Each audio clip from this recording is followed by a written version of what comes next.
Olá, pessoal! Sejam todos muito bem-vindos a mais um podcast filosófico, atividade promovida pela Organização Internacional Nova Acrópole do Brasil. E para conversarmos hoje, recebemos o professor Bernardo Norá, da sede Uberaba, em Minas Gerais. Seja muito bem-vindo, Bernardo. Olá, Danilo. Olá a todos. É um grande prazer estar novamente aqui no podcast da Nova Acrópole para que a gente possa conversar e compartilhar um pouco do conhecimento da filosofia. Hoje vamos falar sobre uma questão muito importante para toda a humanidade. Posso mudar o meu karma? Essa pergunta filosófica, reflexiva, que diz respeito a todos os seres humanos, e não só aos seres humanos, mas a tudo o que habita o universo. Todos nós somos tocados por essa lei do Dharma e também do Karma. E nós, seres humanos, conversamos muito sobre isso no dia a dia, ou seja, no trabalho, na faculdade, em casa, no trânsito. A gente sempre se pergunta qual é o nosso destino, como opera essa lei de ação e reação que está em tudo o que existe no mundo manifestado. E para começar, Bernardo, eu gostaria que você falasse da sabedoria prática, ou seja, nós nos sentimos pouco sábios para interpretar essas leis. E eu gostaria que você falasse, do ponto de vista filosófico, como essa sabedoria prática, que, por exemplo, nos ensinava Aristóteles, ou seja, essa sabedoria de vida, de entender o que significam as nossas ações e as nossas reações, como ela nos ajuda a entender, a interpretar o karma na nossa vida diária. Isso é interessante, Danilo, para a gente realmente definir assim, o eixo do nosso diálogo. É muito comum a gente ter uma visão realmente mais teórica do conhecimento, ou às vezes não conseguir realmente levar o conhecimento à prática. E a abordagem desse tema, que fala de karma, que tem a ver com uma reflexão mais profunda em relação à vida, e também a palavra mudança, isso tem a ver realmente com uma sabedoria prática de vida, onde não basta entender as questões relacionadas com o karma, mas entender realmente, ou melhor, conseguir efetivamente tornar isso um conhecimento prático para as nossas vidas. É necessário tomar consciência das nossas ações, mudar as nossas ações a partir desse entendimento para que realmente a gente possa efetivar as transformações. E esse é o coração da filosofia.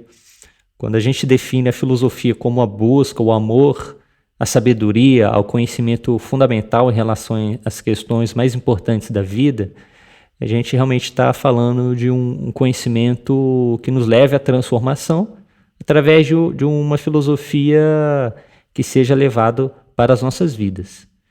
Dentro dessa ideia, realmente, poder aí relacionar os conhecimentos, essa compreensão e converter isso numa sabedoria prática de vida.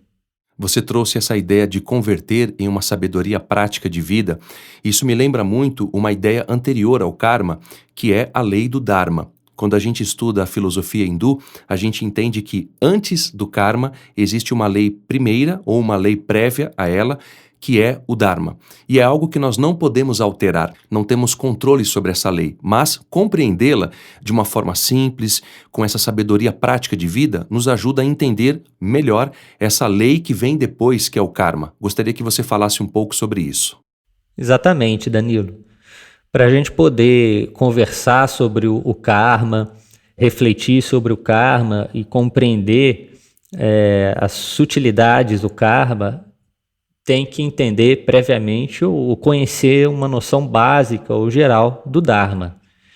Como você costuma dizer, não pretendemos esgotar o tema. Então, são temas que consideramos muito amplos, muito profundos, e o próprio Dharma também caberia aí um tema à parte em relação a isso. Então, numa noção mais geral, como você bem colocou, o Dharma ele está falando de uma lei universal. A concepção desse conceito da filosofia oriental, enquanto Dharma, enquanto uma lei da natureza, uma lei do cosmos, é uma lei geral que vai estar relacionado com o destino, que cada coisa tem que seguir. Trazendo isso para o contexto humano, podemos relacionar com a ideia do destino ou com a ideia do sentido de vida. Então, Dharma tem a ver sim com a lei, com as leis universais e com as leis imutáveis da natureza, essas leis que prezam para que cada coisa siga o caminho que deveria seguir dentro de uma concepção muito ampla que tudo no universo, tudo na natureza está em evolução. Então a palavra Dharma a gente encontra várias traduções como lei, como verdade, também como sabedoria, e que também dá para a gente relacionar com as ideias de curso da vida, sentido da vida e destino. Falando agora sobre a nossa interpretação do karma, Bernardo, a gente coloca vários adjetivos para defini-lo. Então, quando algo bom nos acontece, a gente fala que tivemos um bom karma. Ou, quando algo ruim nos acontece, indicamos, de um modo geral, que tivemos um mau karma, ou que ele foi ruim conosco. E essa adjetivação, ela é pessoal. Se a gente entende as coisas de um ponto de vista mais amplo, entendendo o que quer nos ensinar o karma, aí a gente não vai defini-lo como algo bom ou ruim. O que ele significa em si mesmo, como enxergá-lo, como entendê-lo no dia a dia, e o que ele significa de fato de um ponto de vista bem prático para a gente relacionar melhor com as experiências que a gente tem nas nossas vidas. Se a palavra Dharma a gente pode entender ela mesmo assim como essa lei universal, uma lei geral que vai reger todas as coisas do mundo. A palavra karma, são palavras da língua da Índia antiga, sânscrito. A palavra karma, etimologicamente, nos leva à palavra ação. Porém, o conceito de karma está nos falando, basicamente, de uma lei da natureza, é uma lei de ação e reação.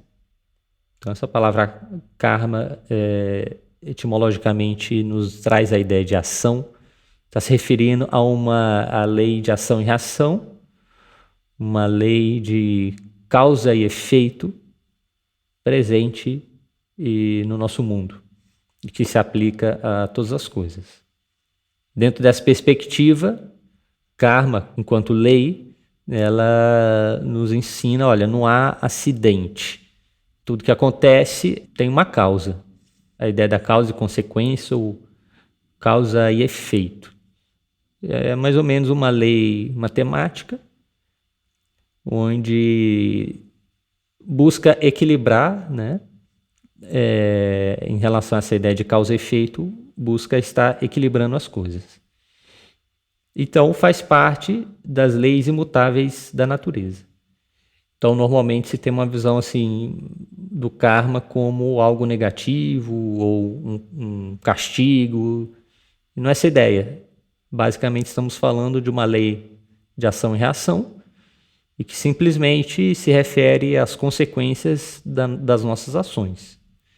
Sejam ações que a gente estava consciente para gerar determinadas consequências, ou também as consequências pode ser um caminho de conhecer as causas, aquilo que a gente fez e na hora a gente não estava atento, consciente, em relação à consequência que aquilo ia gerar. Então, a gente falou antes de Dharma, por quê? Porque Dharma é essa lei geral. E o karma é como uma lei de ação e reação, em consequência a ações que não estão em acordo com o Dharma. Por isso que a gente fala que o karma seria uma expressão objetiva do Dharma. Então, o que a gente acaba mais sentindo à flor da pele é o karma. E aí a questão é que justamente a gente não tem muita consciência do karma, porque muitas vezes a gente está atuando sem muita consciência, e muito menos consciência do Dharma, das leis da natureza e do nosso sentido da vida, porque muitas vezes a gente realmente não está numa forma de vida buscando conhecer isso a fundo. Tem uma outra questão, Bernardo, que eu gostaria que você falasse justamente dessa lei como uma ideia não só do povo hindu. Ou seja, a gente percebe aqui no Ocidente, por exemplo, a lei da semeadura. Os romanos também ensinavam sobre essa lei do Dharma, do Karma, com a sua própria nomenclatura, com a sua profundidade de experiências e captação dessas mesmas leis. Ou seja, isso não é algo exclusivo dos povos orientais ou dos hindus, especificamente falando. Temos inclusive ditados populares que costumam nos ensinar que aqui se faz, aqui se paga. Em resumo, eu gostaria que você falasse um pouco mais de outras culturas, de outras sabedorias que nos ensinam sobre essa lei e, claro, entender melhor esses povos, o que eles querem nos trazer com essas ideias e, sobretudo, viver melhor também em relação ao entendimento que eles nos trazem. Exatamente, Danilo. Muito bem colocado, porque realmente a gente conhecemos geralmente essa lei do karma através da cultura, da filosofia da Índia. Porém, aqui o que estamos vendo é uma escola oriental que está expressando o conhecimento dessa lei, assim como outras escolas de filosofia, de sabedoria, outras culturas também demonstraram esse mesmo conceito com outras nomenclaturas. Então, lá na cultura grega, por exemplo, temos a palavra nêmesis, que é a ideia de destino. Na filosofia do estoicismo, por exemplo, o estoicismo romano, a gente encontra aí a palavra, o termo providência divina, que também está relacionado com essa ideia do karma. Por exemplo, a filosofia dos estoicos, eles falam de dois conceitos filosóficos que eles chamam de necessidade e finalidade, e que são dois conceitos que, quando aprofundamos no que eles estão falando, dá para relacionar, a gente vê que é uma forma de se referir a essas duas leis da natureza, Dharma e Karma. No mundo da ciência, também a gente encontra a terceira lei de Newton, que nos fala da lei de ação e reação no plano da física. No conhecimento da Cabala, também existe essa ideia do destino, que é a palavra tikkun.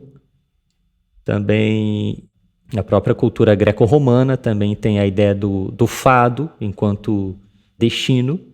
E também, dentro da religião, como você citou, né, a semeadura é livre, a colheita é obrigatória.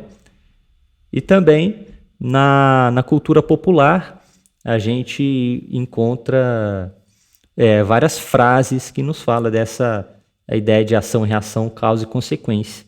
Quem com ferro fere, com ferro será ferido. Também, aqui se faz, aqui se paga, mais ou menos assim. E a gente até começa a ver, como a gente está falando de uma lei da natureza, a ideia da lei está relacionada com a ideia da justiça. Então a gente vai vendo essa lei do karma como um instrumento de equilíbrio e também de justiça da natureza.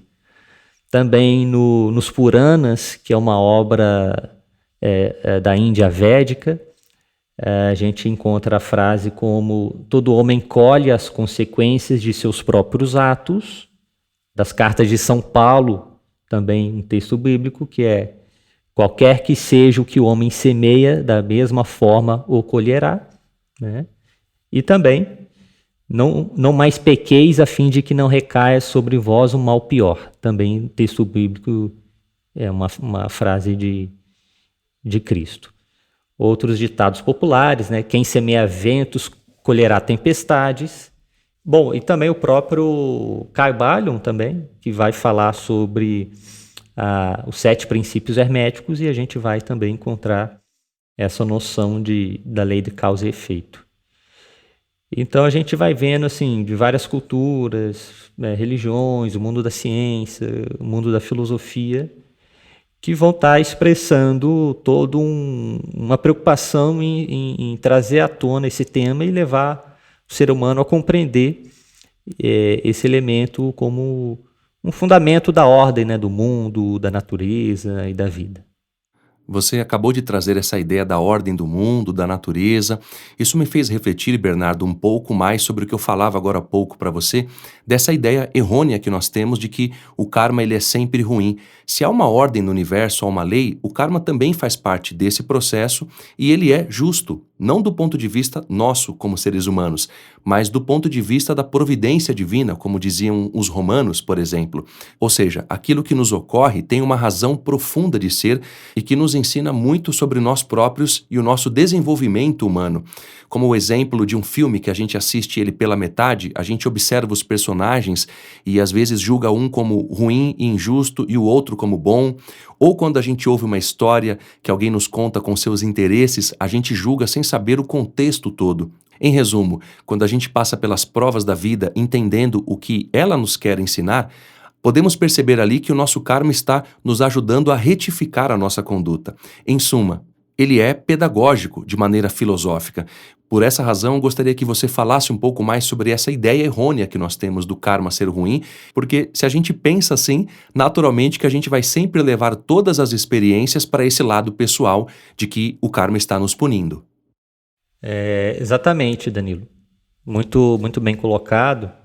A ideia aqui que a filosofia nos traz é compreender o karma, como a gente falou antes, como uma expressão de uma justiça natural, mas também como um elemento pedagógico. O karma ele não é só questões negativas. Então isso acaba ficando num conhecimento mais popularizado. Por isso que é importante a gente investigar todo tipo de conhecimento, todo tipo de conceito, para que a gente possa, como diria Platão, né, sair do nível de uma opinião popular e começar a caminhar mais a fundo dentro de uma via de conhecimento. Então não é exclusivamente o que a gente considera ruim e talvez nem poderíamos falar que o karma é bom ou ruim. Acaba que falar de é bom ou ruim, acaba que é uma questão meio das nossas preferências em relação às coisas que acontecem. Então o certo é falar, olha, o karma é justo. Ou seja, são as consequências das nossas ações. Porém, como acontece coisas que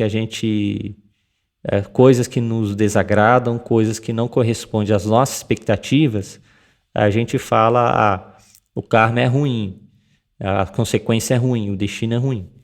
Por outro lado, a gente vai ter que buscar ver onde a gente pode melhorar na nossa ação.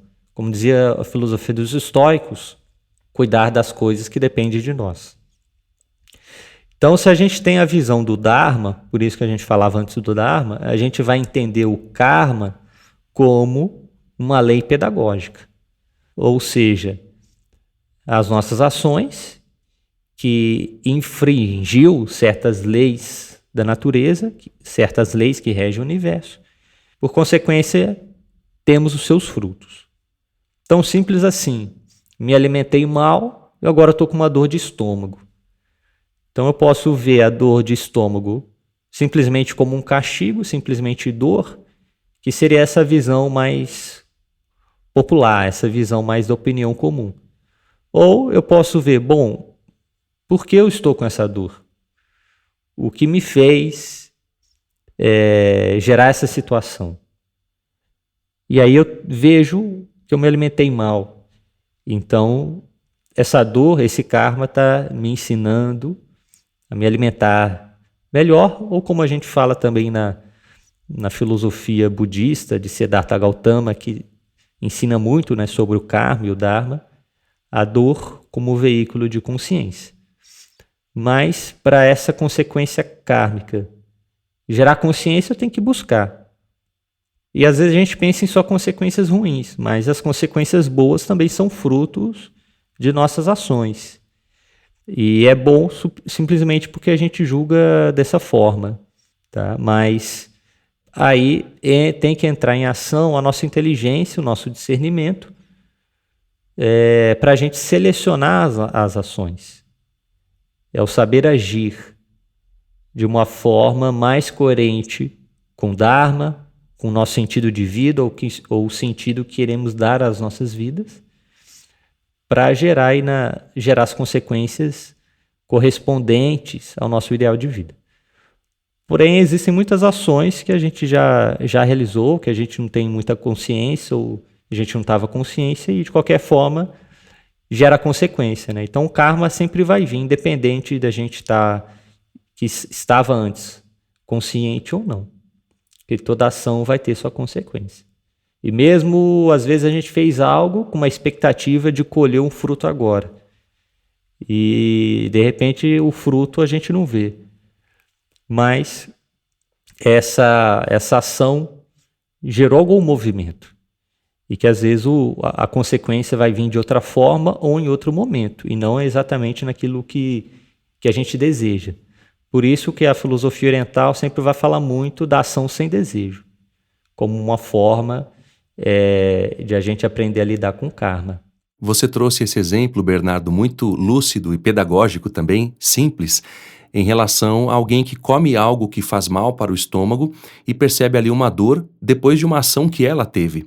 E isso nos ajuda a entender, em um outro âmbito, que quando temos uma ação mental ou emocional ruim, geramos karma também. E as suas consequências virão, isso é inevitável. Eu gostaria que você falasse sobre a ideia da mudança do karma. Nós podemos mudá-lo? Tivemos aqui no Brasil aquela novela da Gabriela, cujo tema da música principal era "Eu nasci assim, eu cresci assim". E isso nos dá uma falsa ideia de que não podemos mudar, não podemos melhorar. Traz uma ideia de sina muito mal entendida. É como se fosse um fardo que nós temos que carregar pela vida inteira. Eu tenho dificuldades com tais coisas, eu nasci para sofrer por essa situação. É uma mentalidade que a gente precisa refletir porque é ruim ter uma dor de estômago porque comemos algo que nos faz mal e simplesmente não paramos de comer aquilo. Se eu tenho uma ideia crítica em relação às pessoas e isso me faz mal, me afasta delas, eu não preciso viver a vida inteira assim. Eu posso mudar. Por essas razões, eu gostaria que você falasse um pouco mais sobre essa ideia da mudança, como a filosofia pode nos ajudar nesse processo. Concebemos que as mudanças são fundamentais. Então, o tema traz aí uma grande polêmica, uma grande discussão, que acaba não é o tema de hoje, mas que é a questão do livre-arbítrio e destino. Então, quando a gente vai compreendendo, investigando, estudando essas ideias de Dharma e Karma, a gente vai vendo que às vezes a gente tem conceitos um pouco radicais de livre-arbítrio e destino e que eles muitas vezes não são contraditórios, mas complementares. E por isso que a gente pode falar de mudança, porque a gente não está considerando o karma como algo predestinado ou pré-determinado. E que sim, existem uma série de consequências que já foram engendradas nessa corrente kármica, porém, nesse momento do presente, nós estamos gerando várias ações e que se a gente muda as ações, muda as consequências. Então, o primeiro aspecto é estar atento às nossas ações, estar mais consciente nas nossas ações. Porque aí a gente tem que se responsabilizar por nossas ações e poder direcionar em direção ao que a gente vai compreender o que é correto. Se as minhas ações estão cada vez mais pautadas em relação a que eu compreendo que sejam os verdadeiros valores humanos, as virtudes humanas, né, o que é correto, o que é verdadeiro, consequentemente, né, os efeitos dessas ações vão estar mais alinhados com essa conduta. Claro que também, às vezes a gente acha que uma coisa é verdade e depois ela não é. Porque mesmo isso a gente está em evolução. Porém, há que parar para refletir. E há que compreender que a gente está numa corrente evolutiva. Então se fala, olha, agir de acordo com as leis da natureza. Então, o estoicismo, que a gente estuda, o Bhagavad Gita da Índia, filosofia budista de Siddhartha Gautama e tantos outros, vai nos ensinar algo aparentemente simples, mas ao mesmo tempo bastante desafiador. Aprender a viver em acordo com as leis da natureza. E significa viver em harmonia. Então, o estoicismo romano tem essa ideia da ataraxia, que é esse estado de harmonia quando estamos vivendo de acordo com as leis da natureza. Então, por que não buscar um pouco mais de harmonia nas nossas vidas, nas nossas ações? Vale a grande máxima dos antigos, nada em excesso. Então, por aí, a gente vai vendo uma série de transformações que a gente pode já estar fazendo no nosso presente e que realmente é um tema que vamos ter que ir aproximando cada vez mais, o que é o karma, o que é o dharma, para que a gente possa realmente efetivar essas pequenas mudanças para chegar nas grandes transformações. Essas grandes transformações que você acabou de mencionar, Bernardo, vêm de encontro à ideia de evolução. O Dharma é uma lei que nós não conseguimos alterá-la, ou seja, a finalidade de todas as coisas é a evolução. E quando a gente erra, a gente está desalinhado com o Dharma. Por isso geramos o karma, e isso é o que nos ensinam os hindus e todos os povos tradicionais, ou seja, há muita responsabilidade nossa nesse processo. Justamente dentro dessa ideia de evolução, eu gostaria que você trouxesse, na sua mensagem final, quais são os principais elementos que nos ajudam a retificar o nosso karma, a termos ações mais generosas, mais justas, mais valorosas. Se, por exemplo, eu sou uma pessoa impaciente, não consigo ouvir aos outros, se num dado momento eu deixo de ajudar os outros porque me falta generosidade, como trabalhar isso, como retificar o meu karma diante dessa ideia grande da evolução, dessa ideia macro? Gostaria que você trouxesse referências, reflexões nesse sentido, para que todos nós, em alguma medida, pudéssemos melhorar a nossa conduta humana através dessa ideia de evolução, que é algo muito importante e inerente a toda a condição, não só humana, mas de tudo aquilo que existe no mundo manifestado. Essa é uma ideia muito profunda da superação do karma, que a gente pode fazer uma reflexão mais prática, uma reflexão mais profunda dentro até da filosofia oriental. Dando uma sintetizada, a gente podia falar da importância de agir sem desejo e sem paixões. Então, eliminar o desejo e purificar as nossas paixões. Voltando àquele exemplo anterior simples, prático. Então, aquele alimento que me faz mal, às vezes estou buscando ele simplesmente pelo desejo do prazer. Então eu vou ter que aprender que o alimentar não é por desejo, não é por prazer, mas é por me nutrir, por exemplo.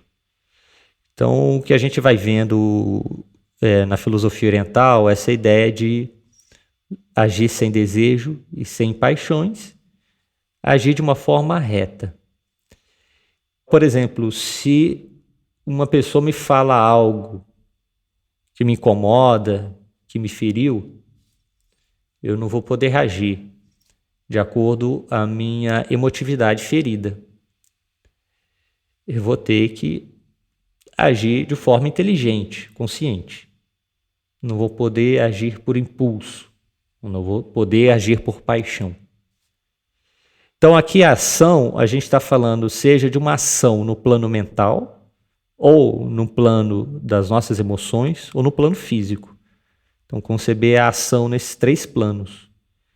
Vamos ter que evitar o desejo, a paixão e o impulso. E isso por si só realmente é um grande desafio.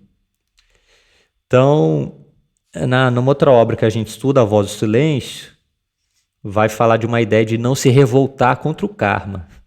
Essa é um primeiro posicionamento muito importante e, ao mesmo tempo, muito difícil para a gente começar a aprender a lidar com o karma para depois falar em superar o karma. Isso vai ao encontro do que no estoicismo fala de aceitação das coisas que acontecem para a gente. Então, para a gente aceitar o karma, não se revoltar contra o karma. Mas essa concepção, como diria o imperador filósofo Marco Aurélio, que tudo que nos acontece vem da onde cada um de nós surgiu. Então é uma ideia muito importante para a gente aprender a aceitar o karma, a aceitar as leis imutáveis da natureza e, a partir disso, buscar uma ação inteligente.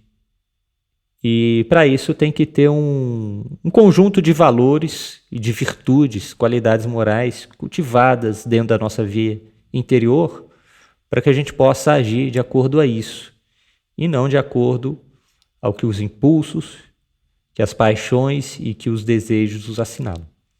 E aí a gente vai nos aproximando da reta conduta, da reta ação que a filosofia oriental tanto nos fala como uma forma de lidar e superar o karma. Dessa maneira, encerramos o nosso podcast de hoje. Agradeço a presença do professor voluntário Bernardo e, claro, desejo que seja sempre muito bem-vindo aqui no podcast da Nova Acrópole.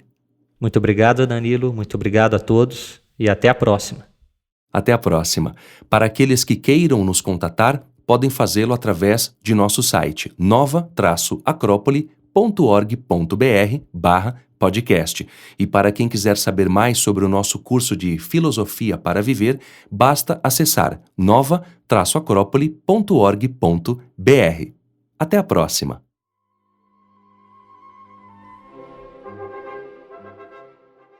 A trilha deste podcast é de autoria de Johann Strauss e chama-se Enperhaweits.